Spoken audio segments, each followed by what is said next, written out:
Welcome back, everyone. It's the Bourbon Judge. Hey, we're back at it, ready to have some fun with good old Rip Van Winkle 10, or AKA Pappy 10.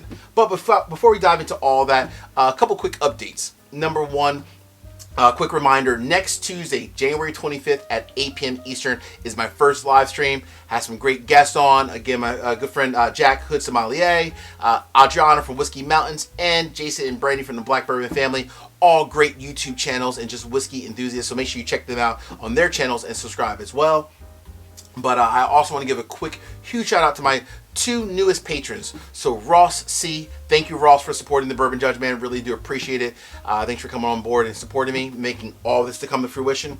As well as to also my other new patron as well, 21090, aka the gentlemen. Their names are Andy and Todd. So Andy and Todd, make sure you check those gentlemen out as well. I've collaborated with them in the past and they recently became patrons, so thank you Andy and Todd for becoming patrons. So everyone check out 21090. They have their own whiskey tube channel as well, and so they review beer and whiskey, so please make sure you check those gentlemen out.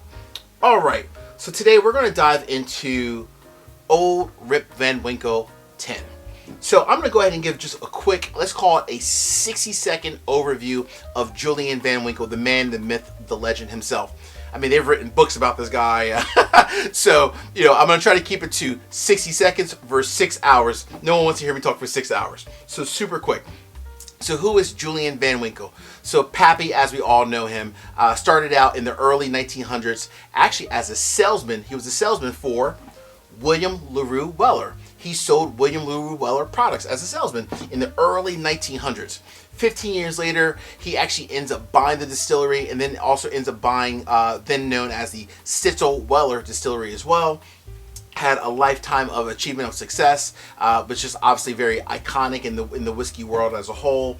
After he passed away, his family now is really heavily involved with partnering with Buffalo Trace in terms of selecting the barrels that they use for all the various different Pappy products. So his family is very involved, and as we may or may not know, when you think about the Pappy products this day and age, you have the 10-year bourbon, the 12, the 15, the 20, the 23, and also the rye. We all know it comes out once per year. It comes out once per year, typically in Q4. But it's gotten out of hand. I mean, it's going crazy. I've seen, people and read, different things online. People sleeping outside. I mean, they're camping out overnight. Bottles going for $500, $1,000. I even saw it going recently on secondary for $1,500. Folks, this is a aged 10-year, as it says, 107 proof bourbon. $1,500? Seriously, let's just think about that. I'm gonna go ahead and pour it. All right, MSRP on this bad boy is only 90 bucks. I was very fortunate to get it from one of my local store connects. Very appreciative and thankful for the relationship that I have with my store connects. So I got this at MSRP. I enjoy the bottle. I even actually shared a sample of this with my store connect as well, because I think that's what you should do. Sharing is caring, as they say in the bourbon world. Sharing is caring. It's a great bottle. The question is, there's two questions. Number one, how much better is it compared to, let's call it its little brother, Weller Antique 107? Is it worth it? Paying all thousands of dollars? In my opinion, I don't know. Is it worth it? But most important, are there any other options out there for other wheated bourbon? So I'm gonna go ahead and compare and contrast these two, and we'll kind of dive into it. All right. So getting into the color here, obviously very deep, dark brown. So one thing that's really important when you think about a Pappy bourbon as a whole, all Pappies are wheated bourbon. So the second major ingredient in the mash bill is wheat. And that's what makes it very unique. In this mash bill, they're trying to make it a bit more sweet, a bit more just kind of more well balanced as a whole, from the nose to the palate all the way through the finish. That's the unique thing about Pappy being a wheated bourbon, which of course obviously Weller, the entire Weller lineup, and the Weller Antique, of course, no different, also at 107 proof, also a wheated bourbon as well. It's rumored, is not 100% fact, that that Weller Antique has the same mash bill as Pappy 10, or quote unquote, this is the rejected Pappy 10. in many ways. But well, let's just dive into it just to see how good Pappy 10 is. All right, let's get into the nose real quick. So again, aged 10 years, $90 MSRP. But with secondary, the price is going up to like $1,000, $1,500. People sleeping out overnight, camping out, paying crazy amounts. It's getting to be ridiculous. It's too much. All right, let's just get into the nose. So the nose is very nice, is what you would expect from, I've had this before on numerous occasions.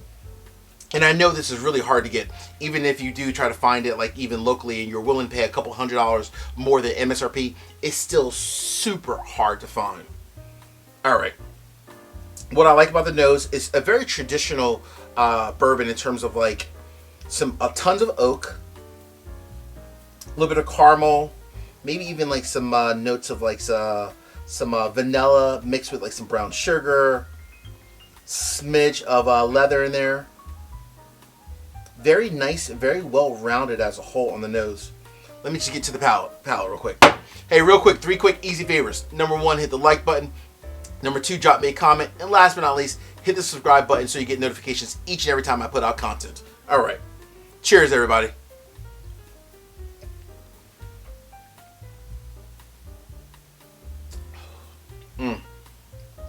Wow. It is very nice. So I'm not saying that it's not extremely special. It's a very nice, elegant bourbon at 107 proof. That's almost, I think that's like the sweet spot for bourbon. That 107 to 110 range. I love barrel proof all day, don't get me wrong. But I also don't mind if something comes in a little bit lower than barrel proof, which in this case coming in at 107 proof, which is not bad at all. What I like about this, everything from the nose transfers to the palate. Tons of oak, tons of caramel, tons of brown sugar, and the softness from the wheat, it definitely softens it up and makes it just so much more well-rounded. It's definitely a fantastic pour. I'm going to get a little bit more before I move over to Antique 107.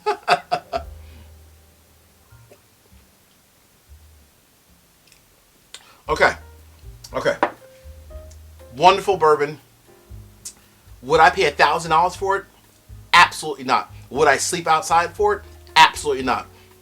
Would I drive somewhere and pay $400, $500, $600, $700, $800 for it? Absolutely not. Look for the all the signs. No. But it is fantastic if you can get it at MSRP, maybe double MSRP, maybe $200. That's what I think it's worth, in my opinion. All right. I'm wondering how similar and how different it is, or how much better per se, versus Weller Antique 107. All right. Let me just quickly cleanse this palate. All right, and then last, before we close out, I'm gonna give you a couple alternative options or alternate options as it relates to wheated bourbons. But let's dive into that this first. All right, so from a nose standpoint,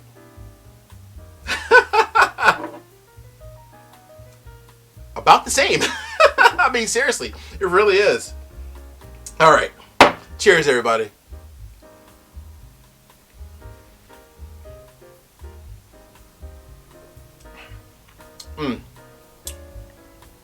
So, a little bit more actually.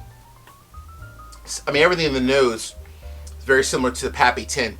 The unique difference is the Antique 107 might taste a bit thinner on the palate and the finish. The palate and finish in the Pappy 10, to me, was a bit more longer, or longer as a whole, a bit more bold. The palate and finish in Antique 107 was slightly less, like it didn't linger as long in the palate as well as the finish, but still a damn good pour, especially for a $50 bottle. Now that's at MSRP. Even this one I know is highly allocated as well, not nearly as much as like a Pappy, but definitely hard to get. But let me get a little bit more.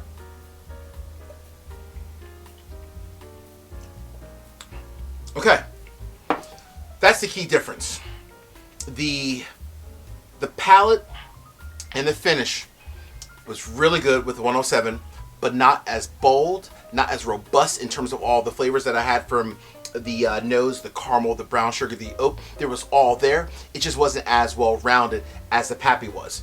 But this you can find a lot easier than you can Pappy 10. So I guess the recommendation would be maybe you hunt out and find Antique 107.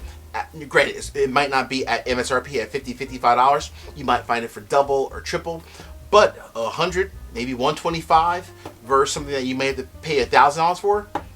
To me, you don't have to be a someone who's great, let's just say, with numbers to realize 100, 125, paying a little bit more than MSRP versus 1,000, I think might just be the best thing. So the question is, Bourbon Judge, are there other wheated bourbons out there? So there are, but what I'm going to be clear about, I'm not saying they are equally as good as a Pappy or a Weller Antique 107. So I'm going to go through a couple different ones. You have Larceny. Now granted, this is a huge bottle. Larceny small batch comes in a 92 proof. I will say Larceny also does make a barrel proof. So if you're trying to maybe compete more in the wheated bourbon, that's closer to, at least from a proof standpoint, the Larceny barrel proof, which is typically about 120 proof. If you can find that, that is a wheated bourbon. This small batch is too, but the 120 proof, the actual barrel proof, will obviously pack a bit more of a punch closer to the Pappy 10. But this is a wheated bourbon. Another option, you have Old Elk. Old Elk is doing a great job. They're changing the game. This is a wheated bourbon. This is actually a wheated bourbon, a store pick from, or a group pick from the Philadelphia Whiskey Society. But I've had other wheated bourbons from Old Elk before. Also, on the from a barrel proof standpoint, this one comes in at 114.3 proof. So another really good wheated bourbon. If this is all about if you're looking for wheated bourbons as a whole. Again, I'm being crystal clear. I'm not saying these are exactly like Pappy or Antique 107. I'm just saying the fact that they are wheated bourbons. So if you're looking for something with a bit more softer in the palate as well as the finish, and you know it's still a wheated bourbon, these are a few options. You also have, of course, we all know, Maker's Cask Strength coming in at 110.3 proof. Also a wheated bourbon. Now Maker's uses a soft red winter wheat, so slightly different, but it is still a really good wheated bourbon. Last but not least, maybe a little bit harder to find, but still not nearly as hard as a Pappy or even an Antique 107, 1792 sweet wheat coming in at 91.2 proof. So this one's going to be way lower from a proof standpoint than Pappy, obviously, or Antique 107, which are both 107 proofs. But this one here, fantastic pour, very nice. As the name says, nice and sweet. Again, folks, hey, thank you for all the love. Thanks for all the support. My recommendation is if you can't find Pappy, do your best to try to find its little brother, Antique 107. And then worst case, you can't find Antique 107, you have some other wheated bourbons out there. They're not going to be the exact same, but they are still damn good quality juice. Peace, cheers, salute. I appreciate each and every one of you. Later.